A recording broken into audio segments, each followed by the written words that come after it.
తానుగానే అప్పగించుకున్నాడు. తను తానుగానే అప్పగించుకున్నాడు.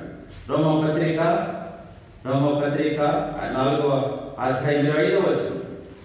రోమపత్రిక 4వ అధ్యాయము. ఆయన మన అపరాధముల నిమిత్తము ఎందుకు అప్పగించుకున్నాడు? అపరాధముల నిమిత్తం అప్పగించుకున్నాడు.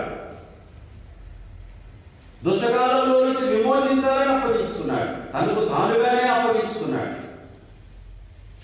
You are surrendering cross. అంతా శరీరము ఆయన సమస్తమును శిలువగా అప్పగించుకున్నాడు. దాచిపెట్టుకోలేదే ఏది ఆయన. ఇక్కడ మనం చూస్తే ఆయన మన అపరాధముల నిమిత్తం అప్పగించబడ్డాడు. మనం నీతిమంతులుగా తీర్చబడ్డకై లేపబడ్డాడు. ఎక్కడి నుంచి? సమాధిలో నుంచి లేపబడ్డాడు. అపరాధముల నిమిత్తం అప్పగించబడి నీతిమంతులుగా తీర్చుటకు లేపబడ్డాడు. దుష్టకాలంలో నుంచి విమోచించుట కొరకు తను తానే అప్పగించుకున్నాడు. సమస్త దుర్నీతి నుంచి మనం విడిపించుట కొరకు తను తానే అప్పగించుకున్నాడు. సమస్త దుష్క్రియల నుండి, దేనివల్లంట? దుష్క్రియల నుండి మనం తప్పించడానికి తను తానే అప్పగించుకున్నాడు.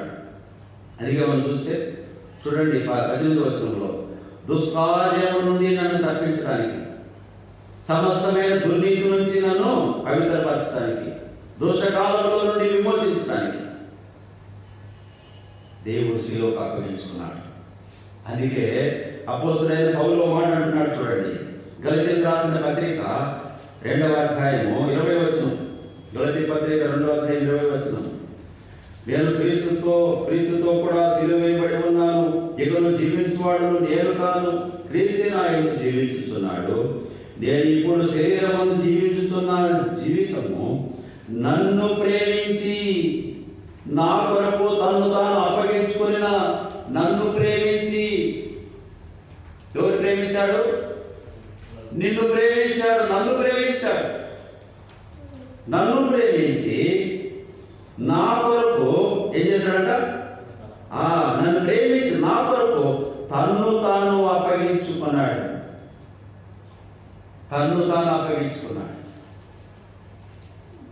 దేవుడు మనల్ని ప్రేమించి లోకానికి దిగి వచ్చాడు. దేవుడు మనల్ని ప్రేమించి లోకానికి వచ్చాడు.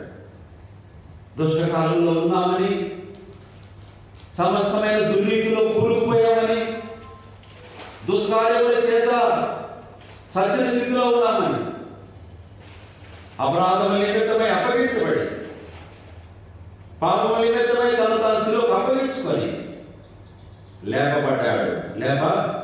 ఇక్కడ అంటున్నాడు పౌలు, నన్ను ప్రేమించి నా కొరకు తను తాను అప్పగించుకున్న దేవుడి కుమారుడు. నా కొరకు తను తాను అప్పగించుకున్నాడు. ఎవరి కొరకు అప్పగించుకున్నాడు?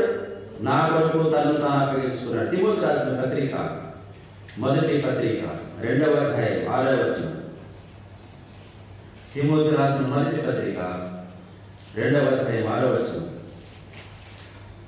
ఈయన అందరి కొరకు విమోచన క్రయధనముగా తన్ను తానే సమర్పించుకొనెను. అందరి కొరకు. పౌలు అంటున్నాడు నన్ను ప్రేమించి నా కొరకు అంటున్నాడు పౌలైతే. మనం కూడా ఏమన్నా చెప్పండి మీరేం చెప్పాలా? నా కొరకు నువ్వు అప్పగించుకున్నావు. దుష్టకాలంలో నేనున్నానని, సమస్త దుర్నీతి నుంచి నన్ను విడిపించాలని, దుష్కార్యముల నుంచి నన్ను తప్పించాలని, నా అపరాధముల నిమిత్తం అప్పగించుకుంటేవి, నా పాపముల నిమిత్తమై తనకు తానే శిలువకు అప్పగించుకుంటే నా కొరకు. ఎవరి కొరకుమా? నా కొరకే. మన కొరకే ఆయన అప్పగించుకున్నది. దేనికి అప్పగించుకున్నాడు? మేకులకు అప్పగించుకున్నాడు, శిలువకు అప్పగించుకున్నాడు, శరీరం అంతా అప్పగించాడు, ప్రాణం అంతా అప్పగించేశాడు శిలువకు. నా కొరకు నన్ను ప్రేమించి నా కొరకు తను తాను అప్పగించుకున్నటువంటి దేవునికి, ఆ ప్రభువైన యేసుక్రీస్తుకు ఏమిచ్చి రుణము తీర్చగలదు? ఏమిచ్చి ఆయన వర్ణించగలము?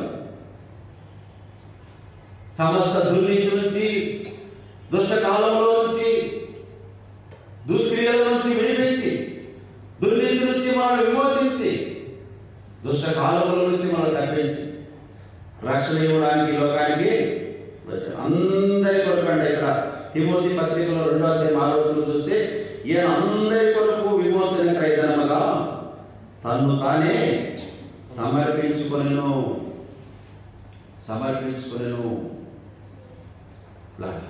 సమర్పించుకున్నాడు.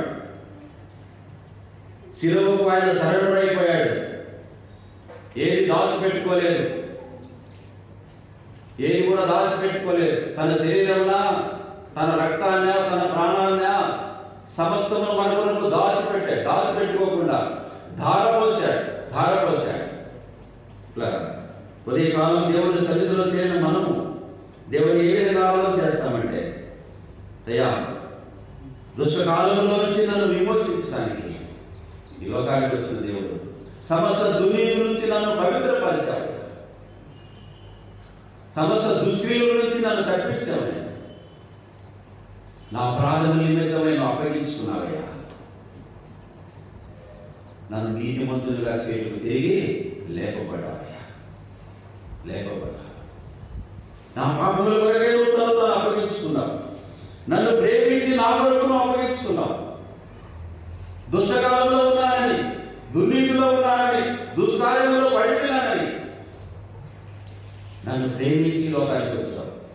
యేసయ్యా నీకు వందనాలయ్యా, నీకు కృతజ్ఞతాస్తుతులయ్యా అని చెప్పి దేవుని ఉదయకాలం దేవుని మనము ఆ రీతిగా ఆరాధన చేస్తాం. చెప్పండి, దుష్టకాలంలో నుండి ప్రభువా నన్ను విడిపించావయ్యా, సమస్త దుర్నీతి నుంచి నువ్వు నన్ను తప్పించావయ్యా, దుష్కార్యంలో నుండి నన్ను నువ్వు విమోచించావయ్యా, నా అపరాధముల నిమిత్తము నన్ను అప్పగించుకున్నావు ప్రభువా, నన్ను నీతిమంతులుగా చేయడానికే లేపబడ్డావనైనా నీకు వందనాలయ్యా, స్తోత్రాలు కదండి.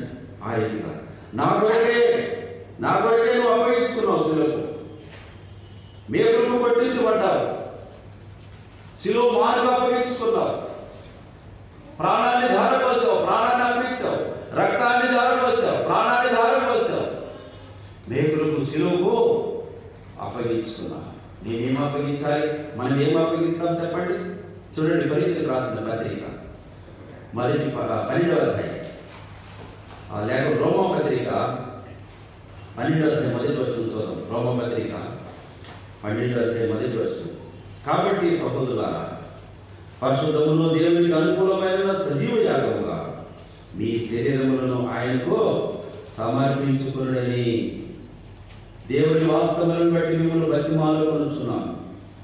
సజీవ యాగముగా మీ శరీరములను ఆయనకు సమర్పించుకోవాలి. మనం ఆయనకు సమర్పించుకోము, మనం ఆయనకు అప్పగించుకోము. దేవుడు మనకు సమస్తం అప్పగించుకున్నాడు. దేవుడు మన కొరకు సమస్తాన్ని ఆయన ధారపోశాడు. రక్తాన్ని, ప్రాణాన్ని మన కొరకు చిందించి, వేగులకు కొట్టబడి, శిలువ మానకు వేలాడదీయబడి మన కొరకు చనిపోయాడు. మన కొరకు సమస్తము ఆయన శిలువకు అప్పగించుకున్నాడు. మనం ఏమి అప్పగించుకోవాలంట? సజీవ యాగముగా మీ శరీరములను ఆయనకు సమర్పించుకోండి. 6వ అధ్యాయం చూడండి, రోమపత్రిక 6వ అధ్యాయం 13వ వచనం చూడండి. అక్కడ రోమపత్రిక 6:13. మరియు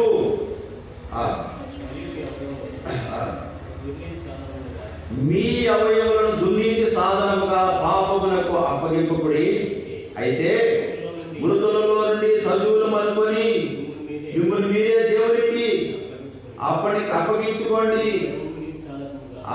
మిమ్మల్ని మీరే దేవునికి అప్పగించుకోండి. మన అవయవములు దేవునికి అప్పగించాలి. పాపానికి కాదు మనం అప్పగించుకోవాల్సింది, ప్రభువుకు అప్పగించుకోవాలి. ప్రభు మన కొరకు తన ప్రాణాన్ని అప్పగించాడు, తన ప్రాణాన్ని అర్పించాడు, రక్తాన్ని ధారపోశాడు. దుష్టకాలంలో ఉన్నామని, సమస్త దుర్నీతిలో ఉన్నామని, దుష్క్రియల్లో పడిపోయామని మన అపరాధముల చేత అప్పగించుకున్నాడు. నీతిమంతులుగా చేయడానికి లేపబడ్డాడు. అందుకే మనం కూడా ఏం అప్పగించుకోవాలంట? దుర్నీతి సాధనముగా పాపమును అప్పగింపకూడదు. అయితే మృతులలో నుండి సజీవులు అనుకొని మిమ్మల్ని మీరే దేవునికి అప్పగించుకోవాలి. మృతులలో నుండి లేచిన దేవునికి అప్పగించుకోవాలి. సజీవుడైనటువంటి దేవునికి అప్పగించుకోవాలి. క్రీస్తుకు మనం అప్పగింపబడాలి. ఏ దేవుడైతే మనకు ప్రాణం పెట్టాడో, ఏ దేవుడు మనకు రక్తం చిందించాడు, మన వరకు తాను అప్పగించుకున్నాడో ఆ దేవునికి మనం అప్పగించుకోవాలి. దుష్టకాలంలో నుంచి, సమస్త దుర్నీతి నుంచి, దుష్కార్యముల నుంచి మనం విడిపించాడే, మన అపరాధం